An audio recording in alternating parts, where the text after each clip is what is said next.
Hi, today I'll be taking a look at the Rainbow Pearlescent watercolor set from Coliro on this new black watercolor paper. This paper is made in India from 100% rag with vegan sizing, a surface coating that is often made from gelatin in other brands. While the term rag is frequently used interchangeably with the word cotton, it's important to note that rag means that the cotton fibers are actually remnants from the clothing industry. This paper uses cloth scraps and recycled clothing. It's a nice idea to create cotton paper from 100% recycled post-consumer waste, but modern textiles often mix in synthetic fibers, and it does not appear that they were able to separate them.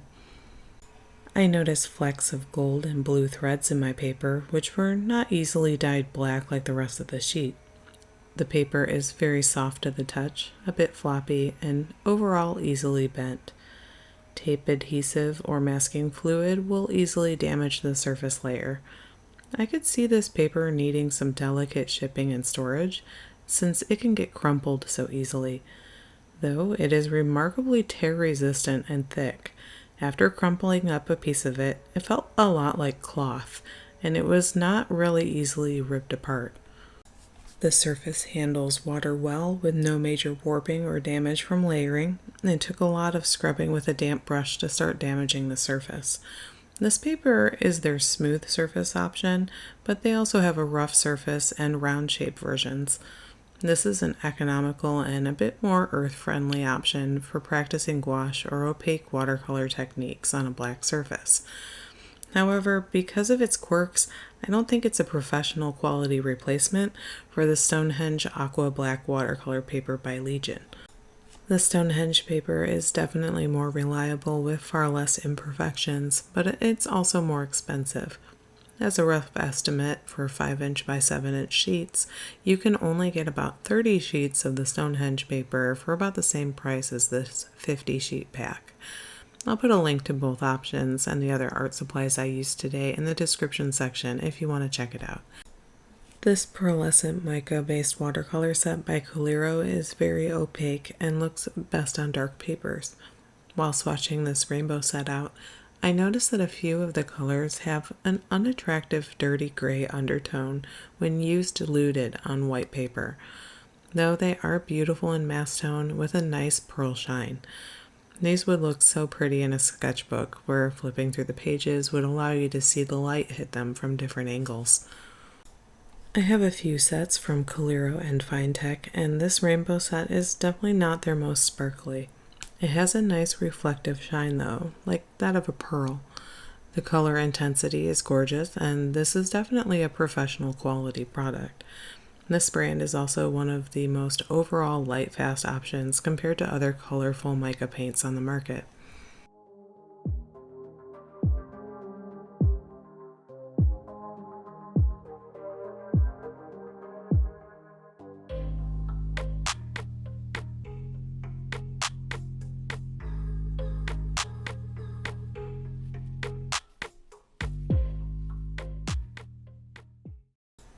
For this test, I tried to use most of the colors in this set together. I found them to blend easily for gradients when used thickly.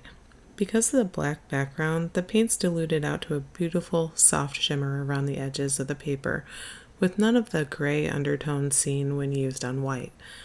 These opaque watercolors covered most of the surface imperfections of this paper, and the paper held up well, taking a wet wash or repeat layers, in addition to drawing with pencil or gel pens without issue. I think the paper may be too soft for colored pencil work though, as it was easy to create indentations if using too much pressure. I love painting butterflies since they can be approached in a quick and easy way for these kinds of tests. Once you have the wing shapes drawn, you can focus on just replicating symmetrical marks. Whatever I did on one side, I balanced it out on the other side until the space was filled. I could see using this paper for craft projects too, such as creating multiple butterflies and then cutting them out to hang as a room decoration or an ornament.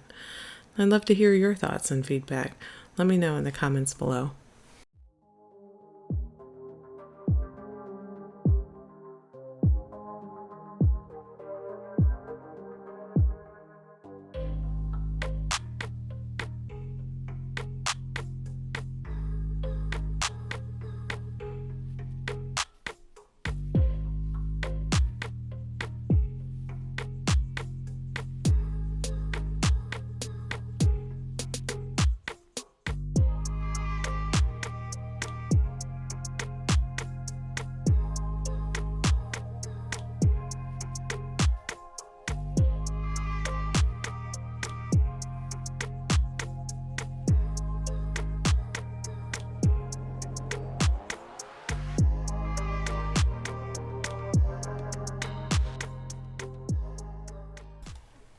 If you'd like to see more, you can find all of my detailed swatch card images, results from my independent Lightfast testing, and other art supply reviews on my website.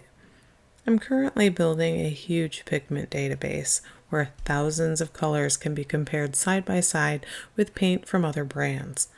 Updates about this project, along with line art drawings and high-res color scans, are also available on Patreon. Thanks for watching.